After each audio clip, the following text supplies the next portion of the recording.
안녕하세요. 예수의 비전 선교회 안희한 목사입니다. 미국 연합감리교회에서 동성애자 목사 안수를 결국 허용하는 쪽으로 결론을 냈습니다. 이번 총회 때 그렇게 된 거예요. 거기는 이제 한인교회 목회자들도 있거든요. 한인교회 목회자들이 이 부분에 대해서 그럼에도 불구하고 긍정적으로 해석을 했더라고요. 무슨 말이냐면요. 총회 성소수자 관련 결정에 대한 규정만 없앴을 뿐이지 지지하기 위한 결정은 아니었다. 이렇게 이제 이야기를 한 거예요. 그러니까 개교회에 동성애자를 강요하진 않는다는 거죠. 개교의 결정 존중하고 개교의 어떤 전통적인 가치를 존중한다. 이렇게 했다는 거죠.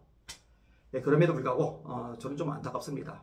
어쨌든 총회에서 동성애자 목사 안수를 허용했다는 얘기니까. 하나님의 말씀인 성경에서 죄로 규정했는데 그 죄로 규정된 동성애를 뻗어시 행함에도 불구하고 그런 사람들이 목사 안수를 받는 게 가능하다. 저는 납득이 가지를 않습니다.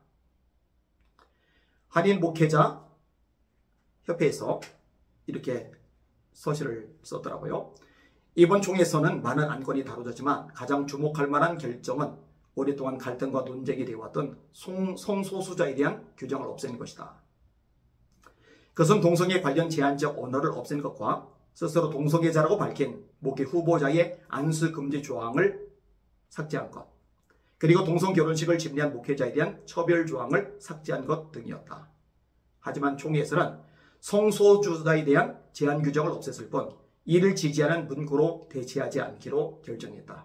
이런 지금까지 연합감리교회에 대해서 성소수자들이 안수 과정에서 있었던 차별을 없애기 위해 장정의 일부 항목을 개정한 것이지 그들을 지지하기 위한 결정이 아님을 보여준다.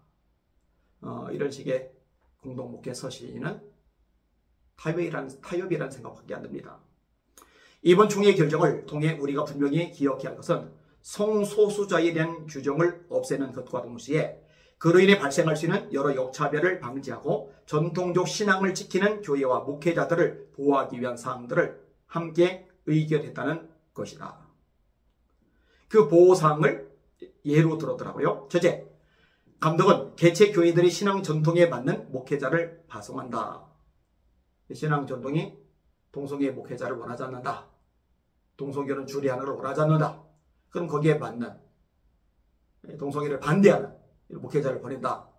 이런 얘기로 보여집니다. 둘째, 동성결혼 주례 및 장소 제공 여부에 대한 전적인 권한은 개체교회와 단임 목회자에게 있다.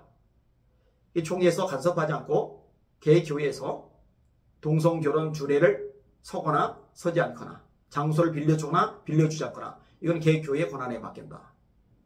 제가 그래서 아까 타협이라는 말을 쓴 겁니다. 교회를 빌려주지 못하도록 해야죠. 주례를 서지 못하도록 해야죠. 하나님이 창조 질서의 정면으로 도전하는 거잖아요. 남자들끼리는 생육하고 번성할 수가 없어요. 여자들끼리는 생육하고 번성할 수가 없어요. 남자가 부모를 떠나 여자와 연합하여 둘이 한 몸을 이룰지로다. 성경 말씀은 명확합니다. 하나님의 모양과 형상대로 사람을 창조하시되 남자와 여자를 창조하시고 그들에게 복을 주시며 이르시되 생육하고 번성하여 땅에 충만하라. 하나님의 말씀은 명확합니다.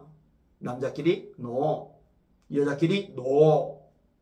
근데 무슨 총회가 하나님 말씀에서 어긋나는 것을 가능하다고 결의를 합니까? 셋째, 그 결정으로 인해 개체교회나 목회자가 어떤 불이익도 당하지 않는다. 속상합니다. 이런 소식 전하지 않기를 바랬는데 결국 전하게 되네요. 기도해 주세요. 마지막 때입니다. 하나님의 말씀이 끝없이 메아리 좁니다. 때가 이르리니 사람들이 바른 교훈을 받지 아니하며 그 귀가 가려워서 자위기의 사욕을 따를 시선을 많이 두고 또 그 귀를 진리에서 돌이켜 허탄한 이야기를 따르리라. 네, 진리. 말씀에서 돌이켜 허탄한 이야기를 따르는 시대입니다. 깨어나세요. 말씀에 서세요. 세상이 이런 식으로 흘러가더라도 하나님 두려워하고 하나님에 깨어있는 그 신부들이 다 되셔야 할 겁니다. 날마다 주님 바라보고 주님의 이름으로 전진하며 승리합시다. 할렐루야.